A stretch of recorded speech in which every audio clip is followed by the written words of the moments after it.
What's up? What's up? Welcome to Just Be Humans, the definitive podcast for business leaders who are looking to grow their business through digital marketing, and they've built their entire foundation on relationships and relationship-driven sales. I'm your host, Danny Marowinski, and in today's episode, I'm going to talk about human-centric SEO and what that actually is and how we can actually apply that to our current SEO strategy to see dramatic results. So let's jump right in. SEO, search engine optimization. Most people hear that term and they think that this is a technical process. We get caught up in things like alt tags, meta descriptions, keywords, key phrases, search engine results pages. We get so caught up in search engine marketing, even, like all these places where we think we can tweak all these things, backlinks and all this stuff. And don't get me wrong. Yes, there is relevance to all of that. But if your content that you're trying to push out there doesn't have value to give back to the audience that's consuming it, it doesn't matter what technical things you do to it, you will not rank. So let's kind of go into where these search engines originally came from and kind of dive into a little bit of that history. So when the internet first started showing up, pages started popping up everywhere, you had to just type in the exact URL that you wanted to go to. There was no way to actually search for what was out there on the internet. Google and others, Yahoo, Ask Jeeves. Anybody remember Ask Jeeves? That's how old I am, right? A couple others like this, they all started coming out. And what they did is they sent out what's called spiders or bots to scrape and index web pages. So the way that works, right, is this little bot would go through each one of the different pages associated with a given web page. It would tag it and index it in its own repository. So when you typed in a search word or a search term, such as ketchup near me or something like that, it would go through its index and be like, oh, okay, this is where the closest ketchup is to you, right? So that was the original intent of search engines, right? And to this day, it still holds true. The difference is that now in 2024, what we're looking for and what we resonate with as consumers of this is relevance. Relevance is the most critical component, and relevance is directly correlated to human-centric behavior. So what does that mean? Well, we're in an election year. I guarantee you that if I did a whole spiel on Trump versus Biden or Biden versus Trump, and I went down that political rabbit hole, there'd probably be a lot of attention that got brought to this particular podcast. Good, bad, and ugly. There's a reason why people say there's money to be made in controversy. The reason why money is to be made in controversy is because when controversy is around, typically most people have some type of an opinion on it. Therefore, if you put out an opinionated piece supporting one side versus the other, you're going to get a lot of attention. Why? Because it's relevant to you in that time. So we need to treat SEO the same exact way. And this starts all the way back to the type of content that we're producing in the first place. So there are plenty of tools that you can use. You can use Google Keyword Planner. You can use things like SEMrush, Ahrefs, and other tools to get an idea of what people are searching for and how much are they actually searching for it. But that's only one small piece of the puzzle. So you actually got to dive into a little bit of human psychology and understand why people are actually searching for this. What is the intent behind it? And how can you produce content that's actually relevant to them? So that's a wide variety of different things that you need to do. Everything from looking into, cultural things that are happening right now, and maybe it's localized to a specific geographic area.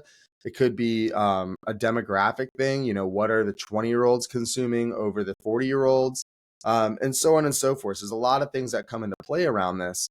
But the gist of this is as you mine this data and you understand what is trafficking, what is trending, that's a good starting block to understand where you can become relevant. So this is a very simple and easy exercise. One, maybe you've done, maybe you haven't. Why don't you type in a search query that you believe would be something that you would like to rank for? So it could be cookie shop near me if you have a cookie shop restaurant, right? It could be how to create X, Y, or Z. It doesn't matter what that search term is. The point is go look at the results. Before you click anything, minus the ads, because the ads are a different topic for a different day, but those obviously get ranked higher because it's a paid placement. Go down below the ads and then take a look at the headline and the little description underneath of it. That's the meta description. So the headline and the meta description. That is called your SERP or SERP, engine results page. That little box is the first piece where we are trying to capture attention. So when you type in your query and you look at that relevant to your business, what is trending at the top? Because whatever hits at the top may not be at the top tomorrow because it may become unrelevant. And these algorithms, and this is true for search, it's also true for social, everything right now is based on relevance. Why? Because everything's shifting from a follower driven algorithm to a relevance consumer driven algorithm, because they realize that more people will come back to the platform if they're seeing things that are relevant to their life.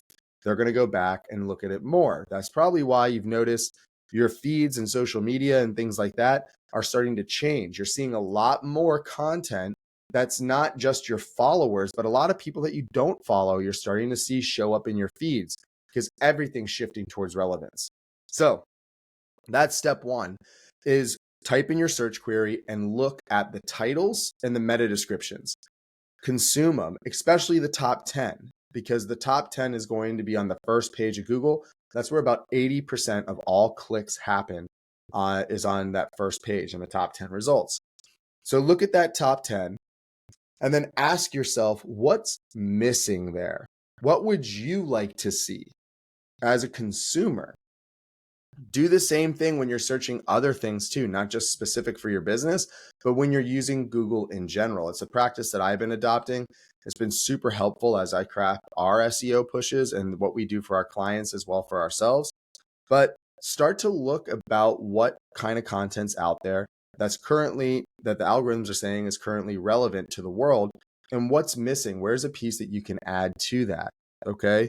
That's kind of step one. That's going to help give you a foundation to then create content that you can then push to hopefully get it into that relevance phase. So after you've done your baseline research of understanding what's being shown around your given niche, then you need to start to practice creating content. Now, when you create these pieces of content, yes, it can drive revenue. It drives a lot of revenue when you're in the top search results, right? I think that's pretty common. We know that.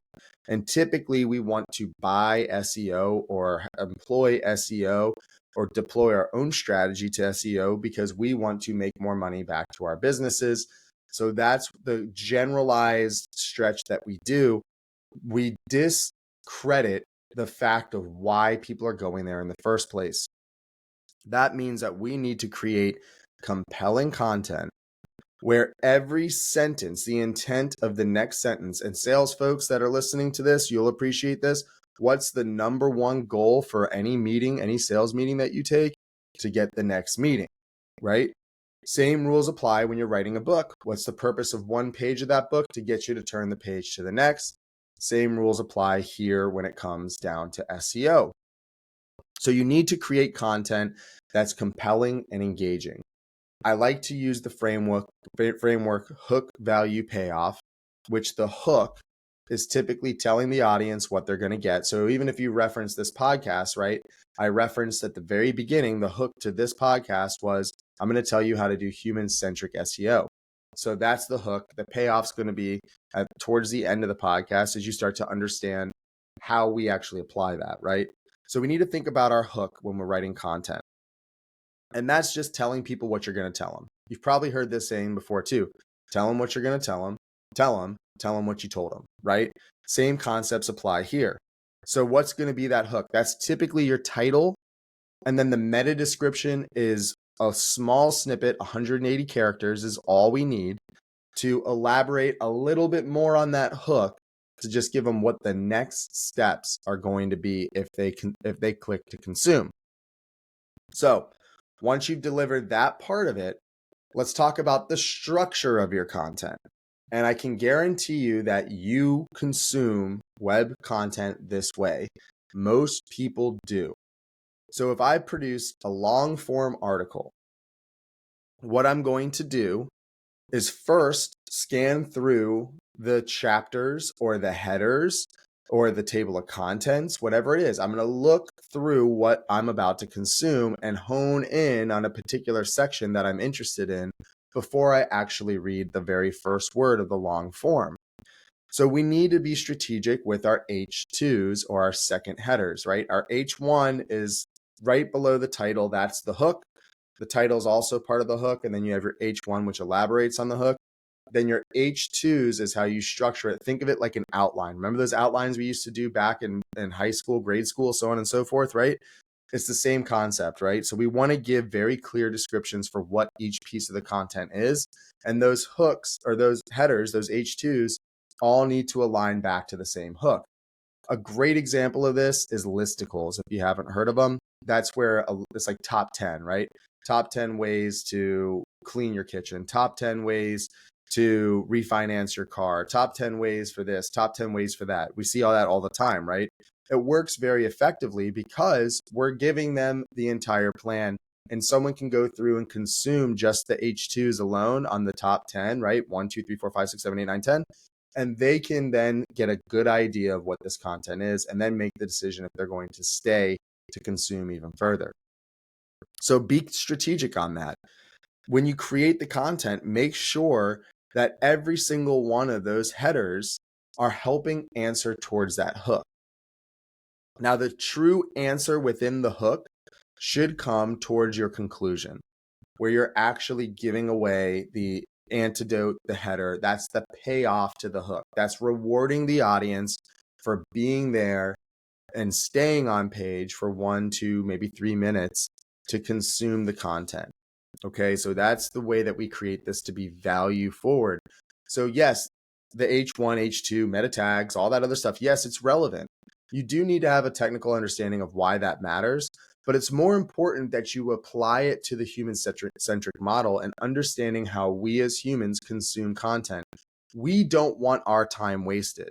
How many of you have been on a web page where you go through the article and you're like, I didn't get my answer. And you go back to Google and you search again and you search again. And then now with ChatGPT, you just go to ChatGPT and ask it, right? So you got to remember that when we're creating and producing content. And by the way, you can 100% leverage AI to help build this, but you got to train your AI model to understand that you're not necessarily trying to drive a direct sale. Rather, you are trying to bring something back to the audience and grow and nurture that audience. So once you've gotten your baseline structure of the title, your meta description, which is a little bit more of an elaboration, telling the audience what's next, right? To play off that hook. And then you have your H2 set out. You might then take it a step further. So if you have a particular section that you can break down into 3 subsections, that's where you can apply H3s.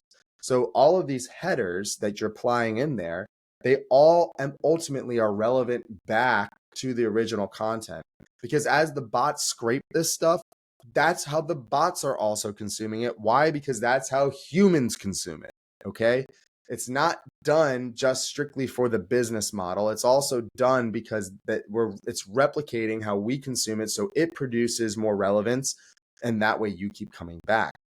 So that's why these things kind of matter as you break it down. Then you get into the actual content itself, and it's got to be compelling. It can't be repetitive. It can't be redundant. It's got to be something new. You got to compel the audience to want to read the next sentence. And you got to give them a good reason to consume the entire article. That's going to increase time on page.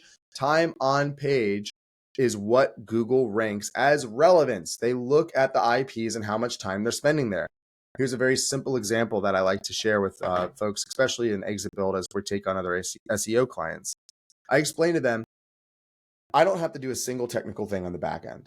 I could literally create a text document with a white background with just plain text.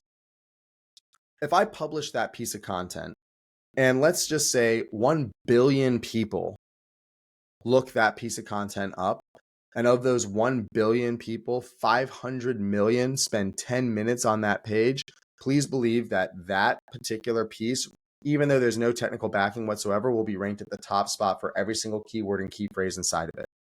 Why? Because all of a sudden that becomes relevant. So we need to keep that in mind as we structure this. Now, do I recommend that you do that? No, I don't think that that's a good play at all, but it's just used as an example to show you that it's about what people want to consume. That's where we got to keep the focus when we look at SEO. Yes, you want to rank because you're a small business and you want to rank for your B2B offerings and your IT services and this, that, and the other. Of course, you want to rank for that. You want to be positioned as the thought leader because it's going to drive more revenue. I totally get it. And I'm not discrediting that. But you got to start thinking about this in the way of what people want and what people are going to actually consume. So as you structure that content, that's where like writing actually matters. Being creative in your writing actually matters.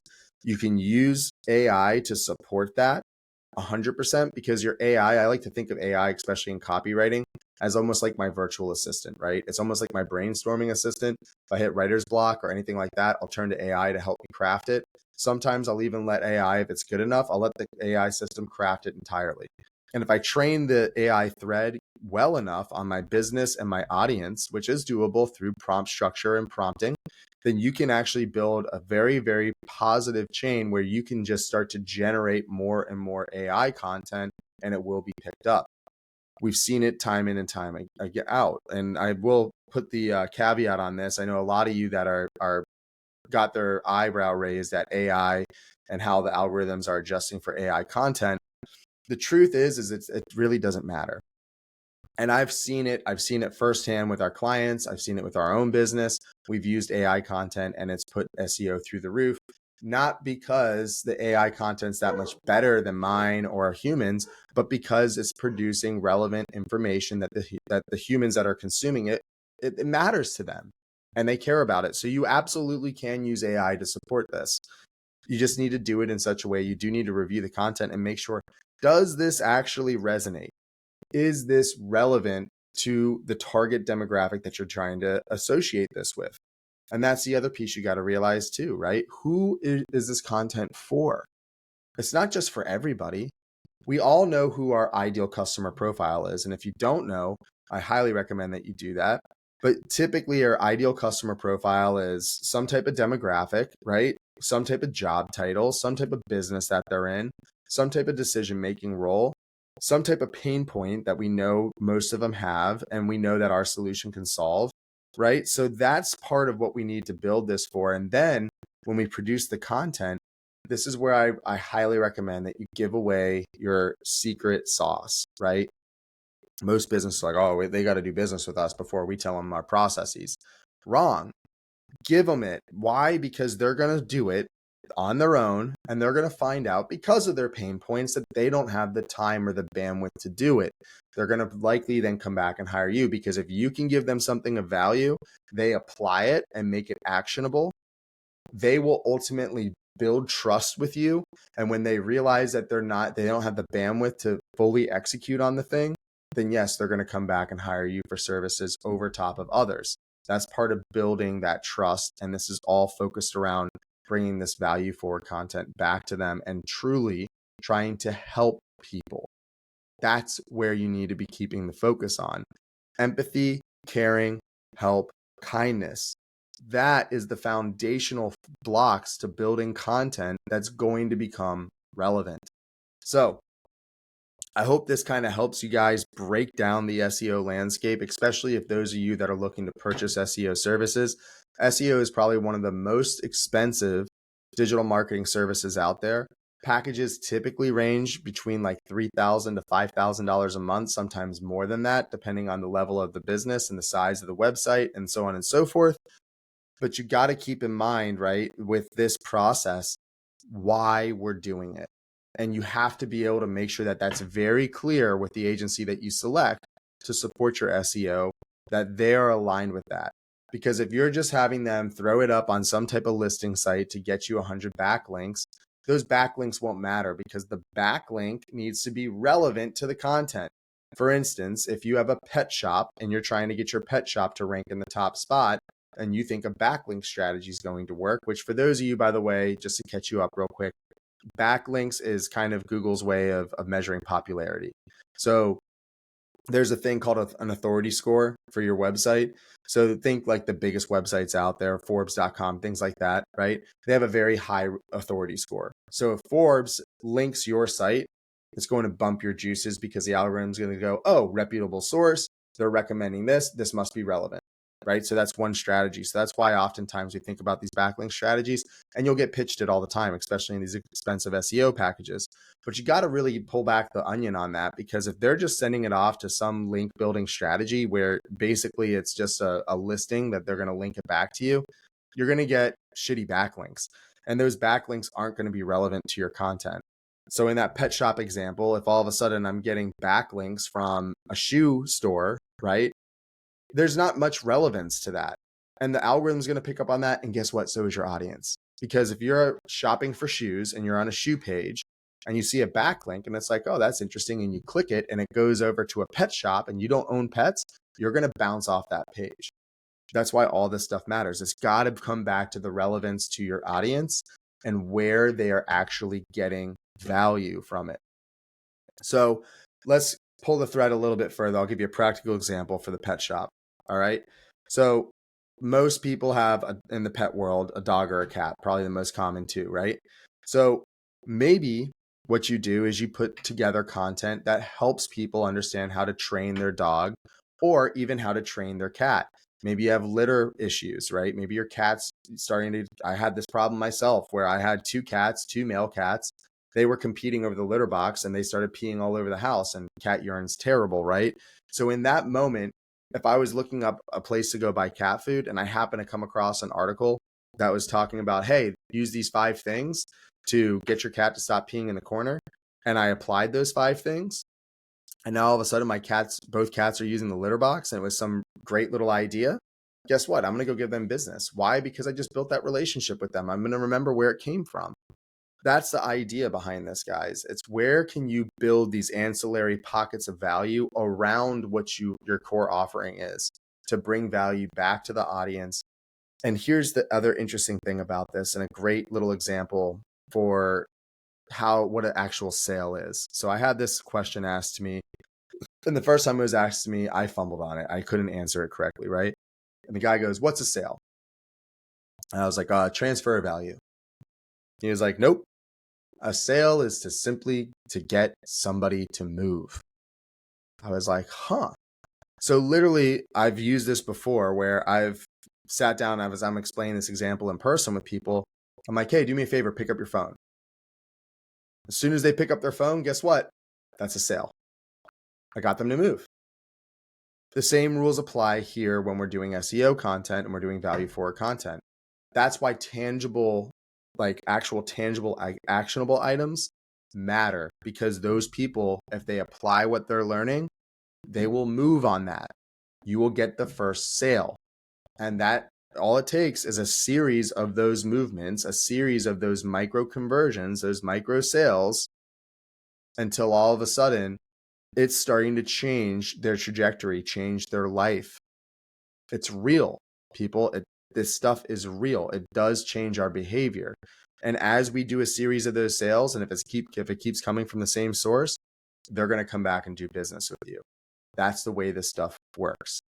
So if you're pushing SEO content to push your features and benefits of whatever service or product that you're doing, this is where I'm telling you guys, start to give them a playbook. Start to give the audience that you're targeting some type of a playbook to help solve and mitigate their problems. If it's a SaaS business that you're working on, let's say you're building stuff on the cloud, tell them about a function, a microservice of the cloud that maybe they didn't consider, that's really easy for them to apply to their business that might solve whatever problem that they're dealing with or whatever problem you're highlighting in the content. If it's social media, give them a tip or a strategy on how to go about social media and make a compelling post, so on and so forth, right? Like you go down the line with this stuff. It's exactly what I'm doing right now and hopefully giving you guys some tangible, actionable items on how to apply this to your SEO strategy. So that's the big gist on this. It's keeping the human at the center, understanding human attention, understanding human behavior, and then trying to bring value back to them, trying to help. If you can start to try to help, it's just like if you're meeting in person. It's just like if you're at a networking event. If you're trying to build a business relationship in person, likely you're going to try and help them in some way, shape, or form to prove trust or value, whether that be referring them business, or it be coming in and giving them a free consultation, or it be a free audit, or whatever the case is, right? That's why we do this stuff, is to try and help, to ultimately drive them back to the product.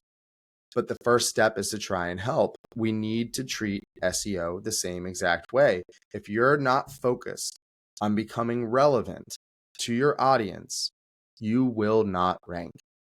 It's that simple. And the same rules apply if you're not relevant in a face-to-face sales interaction to that audience, you will not sell. So, hope this kind of helps outline for you guys as you look at the landscape. Please let me know if you have any thoughts or comments. If you want to learn more about this, you can hit me up directly. I'm happy to share some more insights and take a look at what you guys have going on. But the point of the message here is keep the human at the center of all of your digital strategies and build it for that one person that it's going to help, because one is to many. If it helps one person, there's other people like them that it will help too. You will naturally start to attract that audience. As that becomes more relevant, you will start to move up in the rankings until you hit that ideal position, that zero position, right? Where you're now defining what the query is.